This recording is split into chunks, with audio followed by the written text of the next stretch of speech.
참여해주님 이승환 신문 신부입니다. 오늘 81일차 심오한 문제와 하느님의 은밀한 판단을 탐구하지 않음이라는 주제를 통해서 우리 신앙생활 하면서 꾸준히 하지만 천천히 나아가야 되는 이유에 대해서 이야기를 나눌 수 있을 것 같습니다. 제 사목 경험을 몇 개의 말씀을 먼저 드리는 게 좋을 것 같아요. 본당에 어떤 교사가 있었습니다. 굉장히 사람들이 보기에 좋은 교사였죠. 말을 청산유수처럼 잘할 뿐만 아니라 그 말만 믿으면 아이들에게 사랑을 가득 주고 어른들에게도 굉장히 충실했던 친구였거든요. 그런데 실제 그 교사가 있으면서 학생들이 점점 떠나가게 됩니다. 그래서 저는 그 친구를 교사에서 그만두게 했습니다.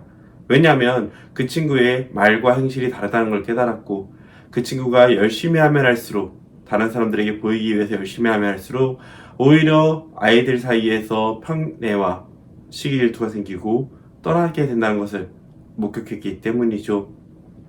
하지만 결과는 어떨까요? 그 친구를 내보냄으로써 사람들은 오히려 저를 비난하게 되었습니다. 당시 주인 신부님 뿐만 아니라 사목회 어른들도 저를 비난하게 되었죠. 하지만 시간이 지나서 학생들이 점점 더 많아지자 아무도 그 얘기를 하지 못하게 되었습니다. 물론 나중에 다시 제가 떠난 후, 혹은 제가 힘을 잃었을 때, 혹은 제가 뭘 못하는 상황이 되었을 때 다시 그 교사를 데려옴으로써 주일학교는 어그러지게 되었습니다. 이것을 보면 우리는 무엇을 생각해야 될까요? 우리는 지금 내가 하고 있는 일이 하느님의 뜻인지 아닌지, 개인의 뜻인지 아닌지는 결국 그 결실을 보지 않는 이상 알 수가 없다는 겁니다. 아무리 좋은 의지로 모인 공동체 하더라도 서로가 서로에게 너무 많은 배려를 하다 보면 하느님은 점점 뒤로 밀려나고 서로에 대한 마음만 남기 때문이죠. 또 아무리 선한 의도로 말을 하더라도 그 말을 실행하지 않으면, 그리고 어느 순간 나는 원래 이 정도밖에 못하니까 라고 합리화를 해버리면 하느님으로부터 멀어질 수밖에 없습니다. 그저 공수표만 던지는, 오히려 더 많은 사람들이 하느님을 비난하게 되는 원인이 되는 것이죠. 그런 점에서 우리가 보아야 할 것은 내가 사람에게 매여 있는지 하느님을 바라보고 있는지 결국 결실을 보면 됩니다. 글을 쓰면서 그 글이 나와 하느님과의 관계가 점점 더 깊어지는지, 아니면 누군가와의 사건, 사람들과의 관계에서 계속 맴돌고 있는지를 바라본다면 내가 하느님의 뜻을 찾고 있는지, 아니면 사람에 대한 근심걱정으로 그것을 하느님의 뜻으로 착각하고 있는 것은 아닌지가 드러나기 마련이죠. 하느님의 일은 선한 뜻으로 선한 과정을 통해 선한 결실을 맺게 됩니다. 그 안에서 어떤 일확천금을 노리거나 어떤 누군가에게 의지하게만 된다면 그것은 하느님의 일이 될 수 없습니다. 오히려 서로에 대한 교만, 시기 질투, 허영, 이런 유혹들이 찾아오는 통로가 되기 때문이죠. 그런 점에서 어린아이처럼 겸손하지 않은 사람에게 왜 화가 미치게 됩니까? 라는 것은 천국의 낮은 문턱마저도 그런 이들에겐 턱없이 높기 때문이라고 말할 수 있습니다. 하느님을 향해서 나아가며 나와 하느님과의 관계를 보고 내가 할 수 있는 것에 집중하는 것이 아니라 자꾸 사람들에게 관계를 맺고 의지하기 때문이죠. 그런 사람들은 천국의 문이라고 불리는, 결국 어느 순간 하느님께 나아가야 되는 도약하는 순간에 도약하지 못하기 때문에 그 문턱은 한없이 높아질 수밖에 없습니다. 그렇다고 다른 사람들을 구원하겠다고 하며 자신을 잃어버리면 그것 역시 하느님의 뜻이 아닐 겁니다. 모든 사람들은 누군가가 열심히 할 때 그래 우리도 같이 열심히 하자라는 것이 아니라, 의외로 많은 사람들이 누군가가 열심히 한다면 쟤는 원래 저러니까 저 사람에게 더 맡기면 되겠네 라는 식의 이야기를 하기 때문입니다. 그렇기 때문에 오히려 그 사람들에게 도움이 되는 것이 무엇인지, 그 사람들이 함께 해야 되는 일을 처리하는 것이 중요한 것인지, 아니면 그 사람들의 영혼이 하느님을 향하도록 이끌어주는 것이 중요한 것인지는 우리가 잘 살펴봐야 되는 문제죠.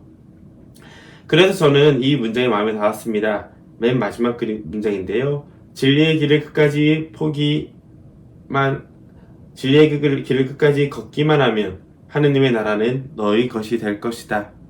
천천히 하지만 꾸준히 걸어가는 것, 보다 좋은 환경을 가진 사람이라도 그 사람은 교만의 유혹에 더 빠지기 쉬울 것이며, 더 없는 부족한 상태로 시작한 사람은 오히려 하느님께 온전히 의지하기 때문에 더 많은 기회가 주어진다는 것도 잊지 않으면 좋겠습니다.